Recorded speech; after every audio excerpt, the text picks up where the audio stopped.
Alright guys, today I want to show you the Melnor MiniMax Turbo Oscillating Sprinkler. This is model number 65003-AMZ. Now I bought this from Amazon, but this same unit can be purchased at other big box stores, and I don't know what the difference is, why it's got the AMZ on the model. I don't know if it's because from Amazon it comes with this quick connect, but that's the only thing I could think of that maybe it's because it's a package deal.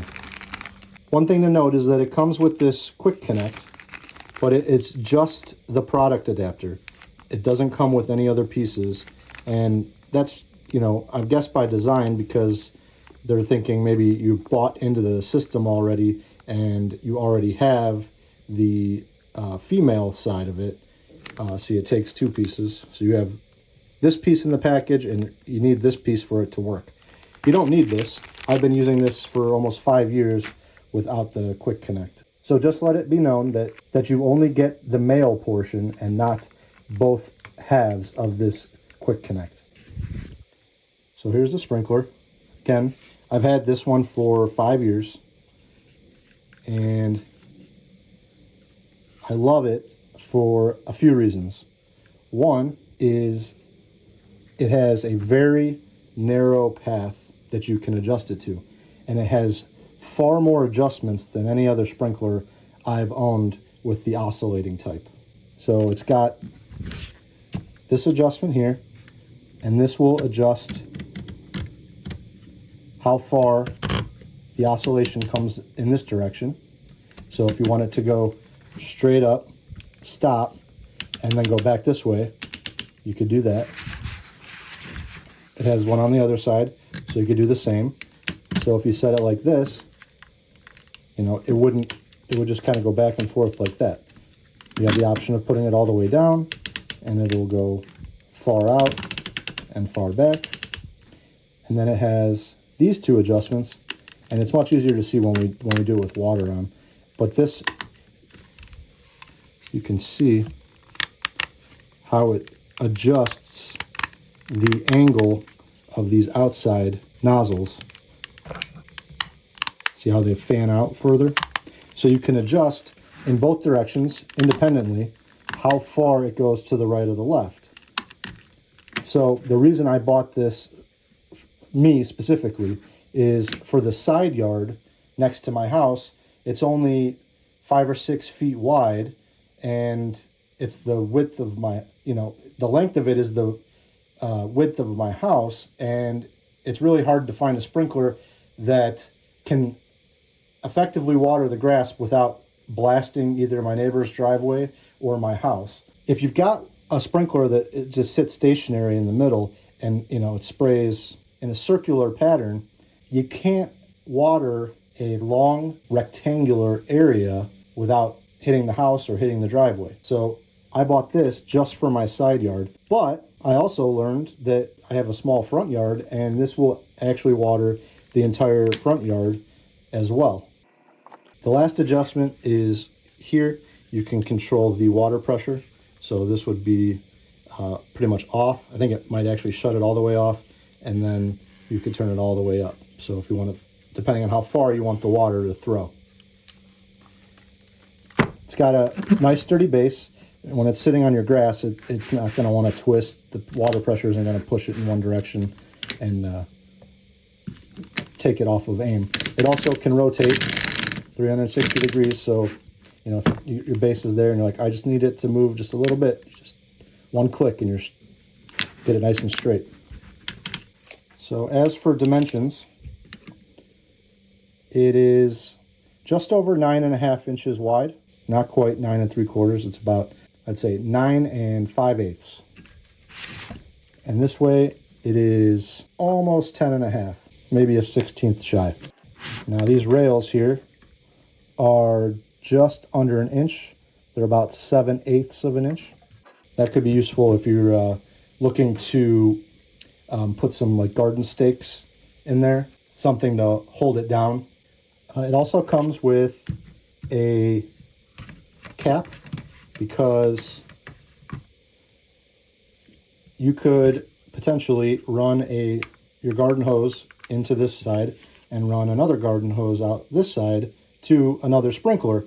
Now, just so you know, if you are not familiar with how sprinklers work, they do use water. And so if you run a hose in and a hose out and water's coming out of here, you're going to lose water pressure at both sprinklers. So if you don't have a significant amount of water pressure and water volume, you definitely would want the biggest garden hose they have, and not like the skinny little 1/2 inch guys. You need the big one, like a 5/8 inch, to carry enough water volume to even feed 2 sprinklers. But you're still going to see reduced pressure as far as how far it can shoot. Also wanted to measure the height off the ground. They say on Amazon that it's 6.7 inches, and I'd say that's pretty close. It looks like right around 6.5, 6 5/8. Yeah, 6.7 sounds about right.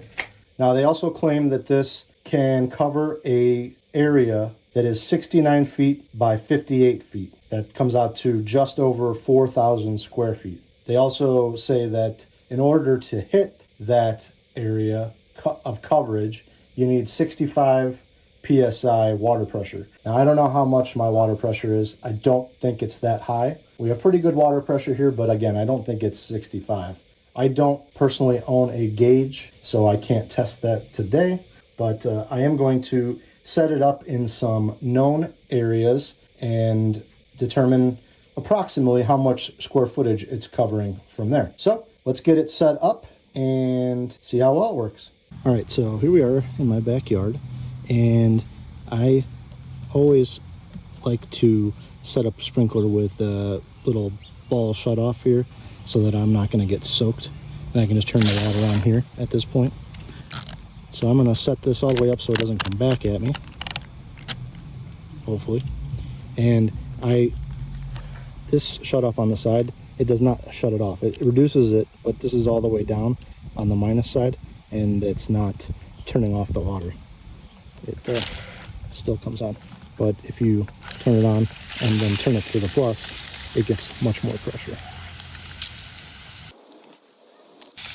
So I'm going to adjust this and see how far I can get it to shoot that way. A little wide. See if you can see how far it's shooting there. It's almost reaching the back of my garage. And that is hitting right next to my garage. And this side is hitting my neighbor's fence. So I've got my garage and my fence, and it's going that way pretty good. So it's just gonna come up and go down.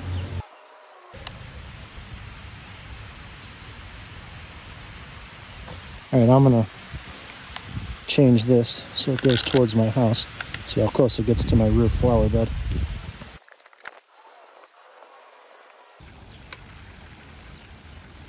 All right, so that's getting just into my flower bed. It's getting a little too close to my driveway here. Make a little adjustment to the fan.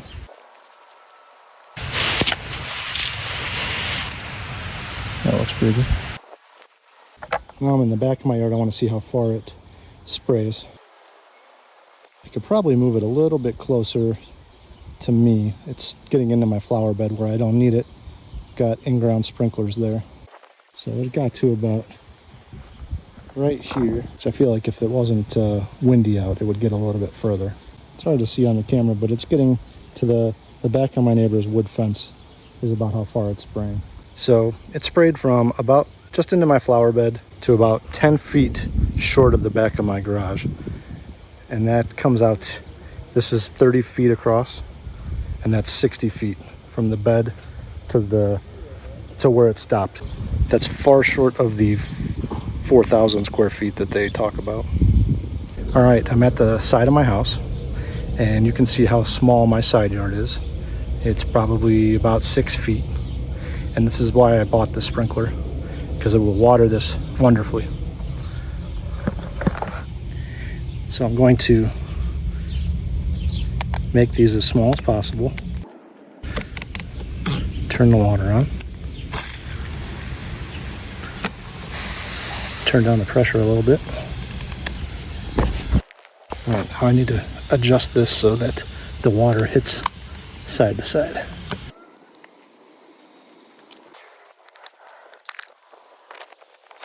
So that just came right to the edge here. You can see it's still hitting the neighbor's driveway a little bit, but it's just perfectly watering the side yard here. Getting the house a little bit too much.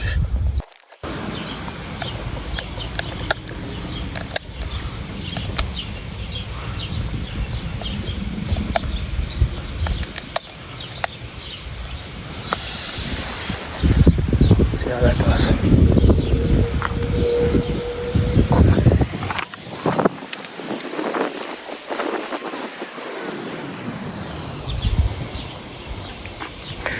This is the perfect sprinkler for this application. Now this is with the water pressure turned as far off as possible. If I turn the water pressure up, it would go a lot further, but I don't need it to. All right, now let's do the front yard. All right, so this is my front yard. It's just under 1,500 square feet. Not very big. This sprinkler will hit all of the yard, all of the grass. So I'm going to turn the water on. I want to go as wide as possible. I want as much water pressure as possible. I just want to find where I need to be to get the fan as far as possible now. So I'm just going to keep adjusting till that fan hits way out there on the corner of the grass. And now we're just going to see where we're at. This side's coming all the way in the flower bed. Let's get in my driveway.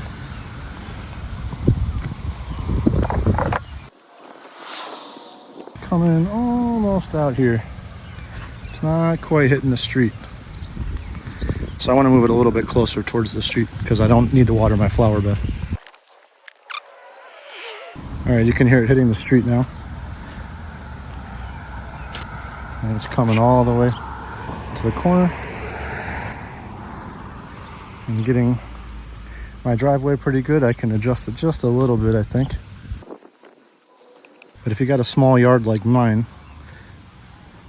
this will do the trick.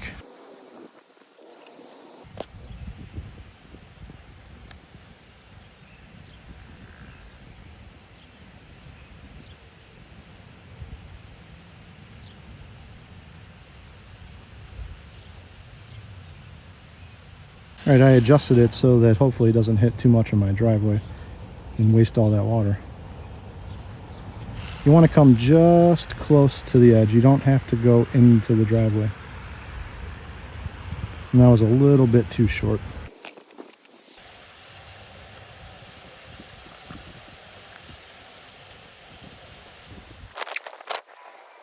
Now, sprinklers take time to dial in sometimes. You want to get just enough coverage without wasting too much water. And you got to remember that sprinkling is not like painting a wall. If you don't hit every square inch, it doesn't mean you're not being effective. If you're putting, if you're watering for an hour and a half, 2 hours, and you're putting down a ½ inch, 3/4 of an inch of water, it's going to seep into the soil. It's not going to go straight down. It's going to level out across the whole yard. So you just got to get close. That's all that matters with sprinkling. All right, so I showed you my backyard, and that is only, like I said, about 1,800 square feet that it was able to cover. But the problem with my backyard is that it's long and narrow, where, the suggested area that it could cover is 69 by 58. I was hitting an area that was 60 by 30. So I'm not taking full advantage of the width that it can spray, just because my yard is narrow. but I'll never hit the full length, even if I had full 65 PSI water pressure. Did I not get 69 feet because of my water pressure? Probably. That's probably why. But I'd have to move that sprinkler twice no matter what. There's better options out there. If you haven't seen my video on the Orbit traveling sprinkler, I'll put a card up here in the corner, and you could click on that and check that out. That's a much better option for me, for my backyard and the shape of my backyard. But this sprinkler would work just fine. I would just have to move it a couple times to get all the coverage. I bought it, again, for my side yard. It's that narrow and long rectangle, and this is the perfect sprinkler for that. I cannot think of another type of sprinkler that could possibly do as good of a job. It also works for my front yard. I found that out last year.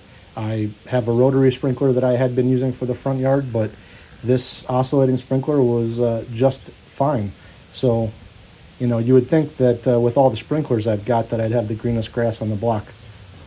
But the fact is you have to get out there and set them up or they don't do anything for you.